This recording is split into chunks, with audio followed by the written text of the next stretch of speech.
asalaamaaleykum ma la tata Thérèse nuyu naa leen ku ci nekk turam ak santam waaw tey mbokk yi nag tey moom dañuy préparer sunu 14 août bu toog nag léegi nag sunu 14 août yi nag lii moo ñu ciy gunge muy ay kaay farci yi lañ leen di préparer tey gis ngeen sunu kaay yi macha allah dinañ ci soxla aussi pomme de terre pour def sunu gratin.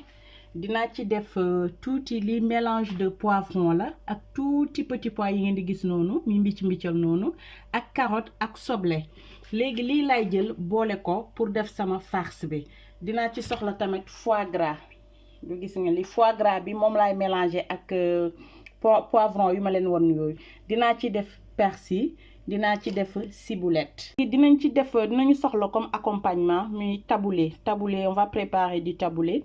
Ça, c'est du couscous que j'ai déjà préparé à l'avance. Comme ça, nous avons d'ordake ak temps bi touti. Maintenant, sans plus tarder, on va commencer. Voilà, gis ngeen dañuy ñëw préparer sunu farce bi. Légui damay ñëw def sama mélange de foie gras avec les légumes. Légumes bu la neex rek ngay utiliser légumes bo mënta am. man tey lii laa fas yéene def sama farce tey waaye gis ngeen léegi damay ñëw daal di yokk tuuti ci sama nokkos gis ngeen moo tax boo leen seetloo rek defuma ci wanuma leen benn ci li nga xamante ne comme nokkos ak yi épices comme am naa fi nokkos bi nga xamante ne c'est déjà préparé moom rek laay utiliser saf-safal ko mu gën ko jox goût aussi.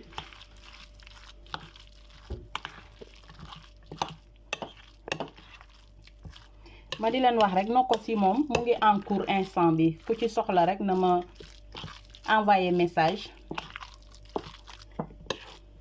nañu contacter aussi ci sunu page Facebook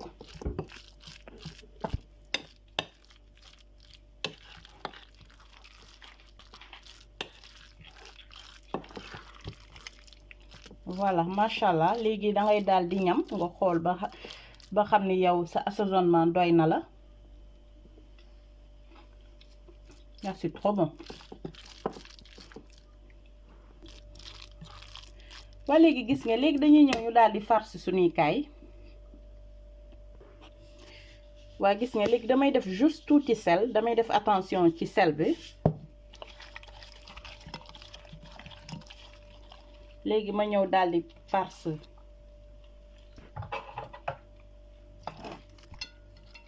léegi gis ngeen fii daal nga koy farce ngay dugal farce bi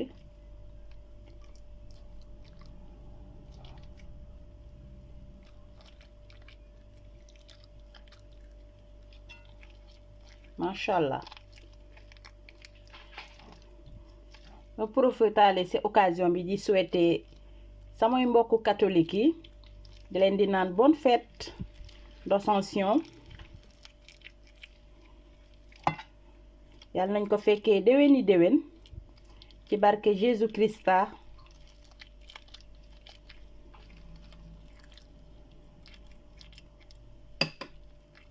waa léegi gis ngeen nii rek ngay def léegi yow danga koy puus nag nga foog nga puus ko ba ci biir su ko defee da ngay gis day am njëmm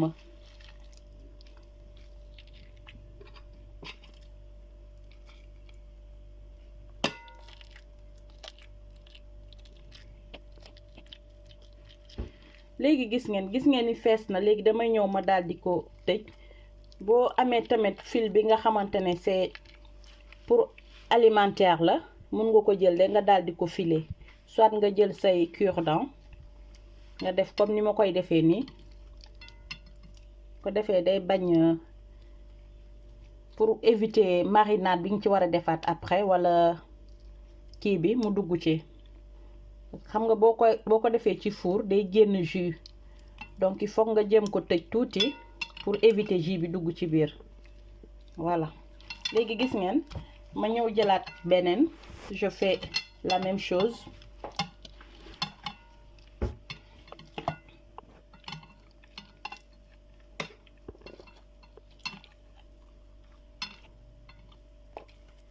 ngay jël kuddu bu ndaw rek wala su la neexee nga jël say loxo aussi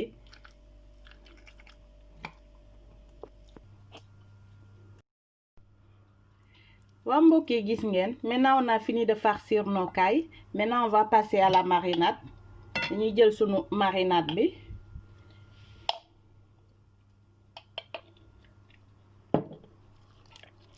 koy mariner ba mu dégg daaj.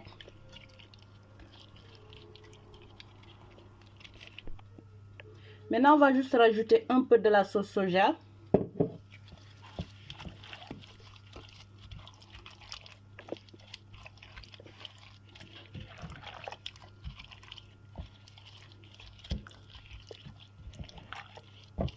Voilà, léegi ñu tege ko de côté. waa léegi gis ngeen dañuy ñëw fii daal di commencer defar sunu gratin bi. Je vais juste mettre juste un peu de sel. Je mets un peu de poivre.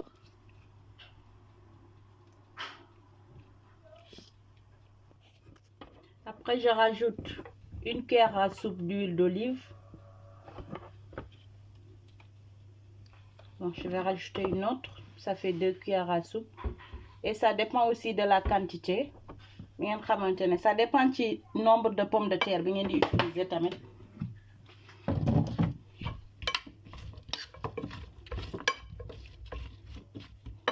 Léegi damay ñëw daal di def tuuti herbe de Provence, comme ça mu jox ko tamit un peu de saveur. Après je mets du persil séché.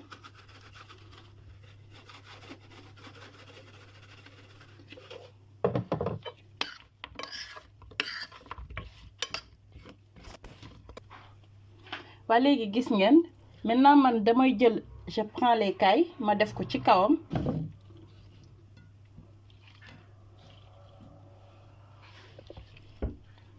bu la neexee aussi mën nga ko def à part mais man dama koy def ci kawam.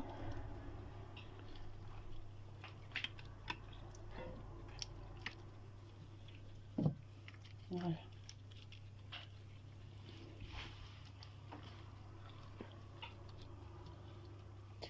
Après, on le met au four à 180 degrés pendant 1h30.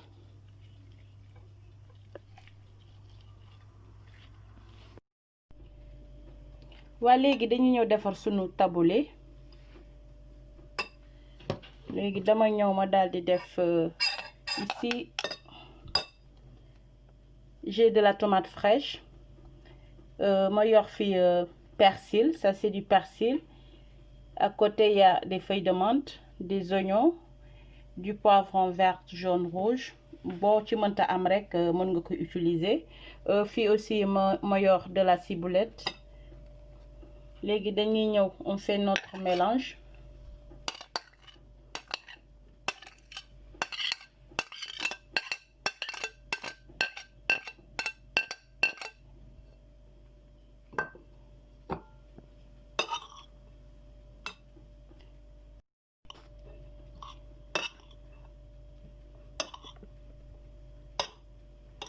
Faut bien mélanger nga xam ni lépp day jaxasoo ak li nga ci def.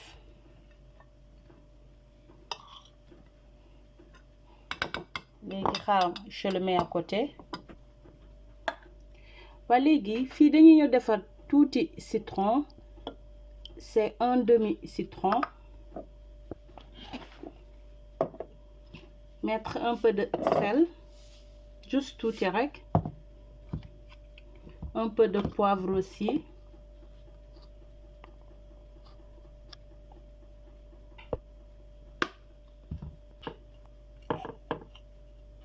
Après, je rajoute une cuillère à café de miel.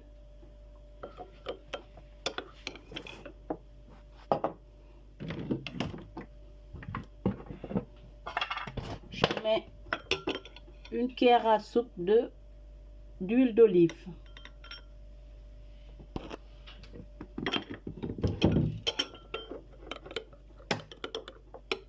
boo xamante ne tamit da ngay utiliser cube mun nga ci def tuuti cube da koy jox tamit plus de goût aussi si ñi nga xamante ne dañuy utiliser cube. mais man damay ñëw juste daal di def juste sauce soja juste tuuti rek. Voilà.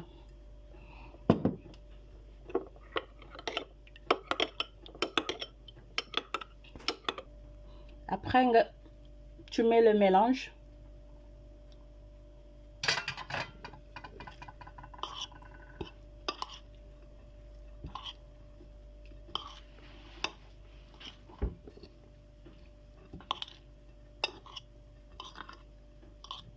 nga daal di am sa taboulé bu neex sax.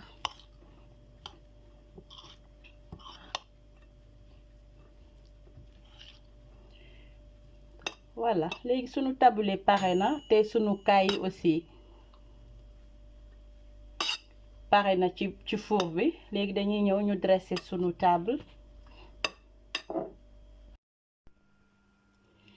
waa mbokk yi gis ngeen macha allah lii la ngeen indiloon tey ci 14 août bi mu nekk kaay farci bu ñu farci ak foie gras ak légumes ñu accompagner ko ak sunu taboulé. ñu def ci aussi tuuti gratin ci côté bi, gratin de pomme de terre. mu nekk li nga xamante ne reer bu oyof la comme ni ma leen ko waxee rek dañuy waajal sunu 14 août. waa ba tax ni tey moom sama recette du jour bi tey dama ko jagleel sama chéri coco yi. tey damay doxatu ndànk dem tey ba Sartrouville fekk fa sama chéri yi nekk foofu muy Gabi Gomis ak Lise Gomis, di ko may Junior aussi, di ko may Maurice aussi sama chéri yu baax yooyu macha allah. ma di ko may tamit tey sama sister Carobas moom ak borom këram ak njabootam fële ca baña yëg may naa leen ko ci xol gu sedd guy. ma di leen ko may yéen tamit samay cher abonné. ma di leen wax bu leen fàtte di partager, ngeen di abonné, bu leen hésiter di liker, surtout dee leen di liker, dañ ko soxla. ma di leen jox nag dig daje fii ak beneen yoon ak beneen recette fii ci Vitef Cuisine. merci te di leen naan bonne dégustation ak bonne fête.